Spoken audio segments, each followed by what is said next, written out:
मैं रोजा हूँ और साइंस के मुताबिक जब आप रोजा रखते हैं तो ऑटोफेजी खराब डीएनए सेल्स को खत्म करती है, सोजिश कम होती है और कैंसर का माहौल कमजोर हो जाता है। जिस्म पुराने और खराब खलियों को तोड़कर निकाल देता है, मुदाफ़ती निज़ाम नए खलिए बनाता है और सोजिश कम हो जाती है। ये अमल एंटी एजिंग, एंटी कैंसर और एंटी डिजीज है। जब आप 0 से 6 घंटे रोजा रखते हैं तो जिस्म सबसे पहले ग्लूकोज यानी शुगर इस्तेमाल करता है और इंसुलिन लेवल भी हाई रहता है। जब आप 8 से 12 घंटे रोजा रखते हैं तो इंसुलिन लेवल गिरना शुरू हो जाता है, फैट बर्निंग ऑन हो जाता है और ब्लड शुगर मुस्तहकम होने लगती है। 12 से 16 घंटे के रोजे में इंसुलिन रेजिस्टेंस कम हो जाती है, जिगर और मसल्स शुगर को सही इस्तेमाल करते हैं, चर्बी से तवानाई बनती है, शुगर से नहीं। रोजा डायबिटीज और टाइप 2 डायबिटीज को कंट्रोल करने का मजबूत जरिया है।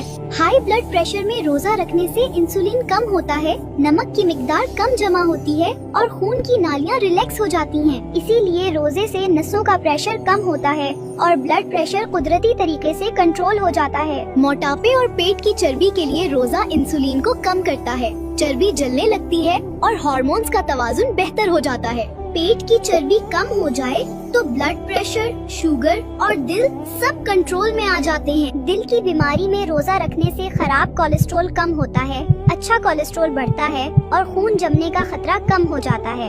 इसीलिए रोजे से हार्ट अटैक और फॉलेज का खतरा कम हो जाता है। स्ट्रेस, एंजाइटी और डिप्रेशन में रोजा कोर्टिसोल कम करता है, दिमाग का BDNF बढ़ाता है, दिमाग को सुकून मिलता है और जज्बात मुतवाजुन हो जाते हैं।